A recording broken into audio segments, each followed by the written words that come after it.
Revenge. It's one of those primal forces, isn't it? But throughout history, some people haven't just gotten even. They've taken payback to a whole other level. Terrifying, calculated, and honestly, kind of brilliant. Today, we're diving into 4 stories of revenge so intense, they've become the stuff of legend. So here's what's on the docket. We'll start with a queen's absolutely fiery retribution. Then we'll get into a chilling promise from a young Roman general. After that, a group of samurai who waited years for their moment. And finally, an emperor whose anger literally wiped another empire off the map. It all really boils down to this single question. What is the human breaking point? These 4 stories don't just walk up to that line, they smash right through it in some of the most dramatic ways you can possibly imagine. Okay, let's kick things off with Olga of Kiev. After her husband was murdered, her response wasn't just simple anger. No, it was a symphony of destruction, all planned out with cold, terrifying precision. So here's the spark that lit the fuse. Olga's husband, Prince Igor, gets a little too greedy. He demands way more tribute from a tribe called the Drevlians than they'd agreed to. Their response is swift and it is brutal. They kill him. They probably thought, hey, problem solved. They had absolutely no idea who they'd just messed with. Olga's revenge unfolds in 3 absolutely terrifying acts. First, the Drevlians send ambassadors to suggest she marry their prince. Her answer? She has them buried alive. Next, she invites their most important nobles for a visit, tricks them into a bathhouse, locks the doors, and burns the whole thing to the ground. But the grand finale? She lays siege to their capital city, then cleverly demands a strange tribute, just a few birds from each house. When they comply, she has her soldiers tie burning embers to the birds' legs and release them. They fly right back to their nests, torching the entire city. It's methodical, it's cunning, and it's utterly devastating.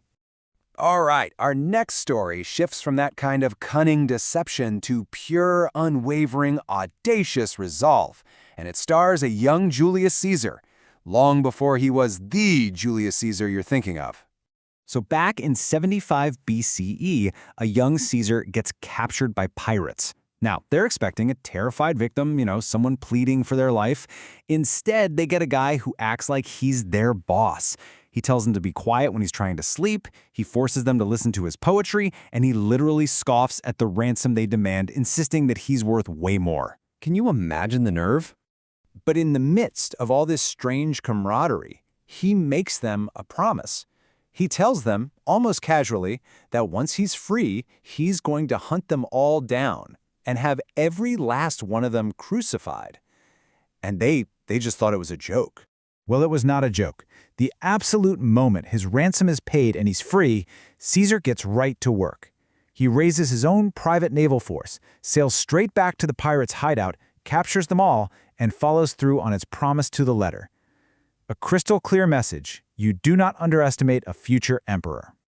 Now, for our third story, we're shifting gears from that kind of swift action to the incredible power of extreme patience. This is the legendary tale of the 47 rōnin, a story that really defines honor and dedication in Japanese culture. So, a rōnin is a masterless samurai, and in this story, we're talking about 47 of them. Their lord, Asano, was insulted by a really high-ranking court official named Kira, and because of this insult, he was forced to commit seppuku, a ritual suicide to maintain his honor. For these 47 men, this injustice against their master simply could not stand. This is where their unbelievable patience comes into play. They don't just charge in for revenge. For 2 full years, they scatter. They pretend to take on new lives, becoming monks, merchants, even drunks. Anything to make their enemy, Kira, think the threat was gone. Then, once his guard was completely down, they secretly regroup for one perfectly planned night raid. After a brutal fight, they capture Kira, they kill him, and they take his head to their master's grave, finally restoring his honor. With their mission complete, they fulfill the final piece of their code. All 47 of them commit seppuku.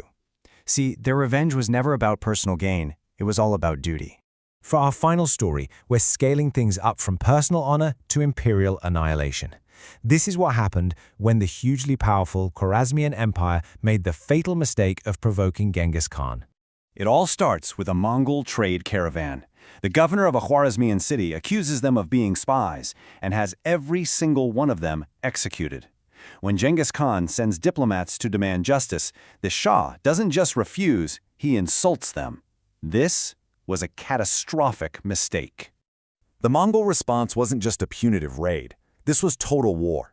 Genghis Khan unleashes the entire might of his armies with a single terrifying objective: to wipe the Khwarezmian Empire right off the face of the earth. The results were, well, they were apocalyptic. The entire empire was systematically taken apart, city by city. Millions of people were killed. And that governor who started the whole thing? Oh yeah, the Mongols made a point to hunt him down personally.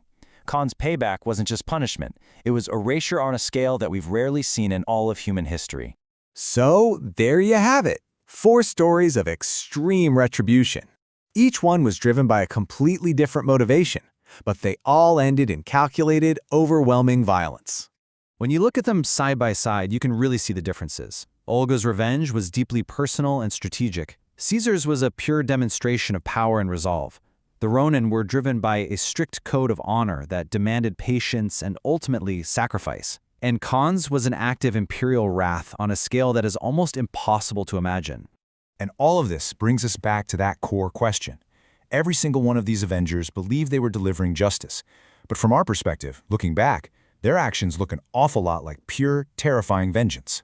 You know, they say justice is meant to restore balance, while revenge often seeks to just overwhelm it. So where is that line? And maybe more importantly, who gets to draw it?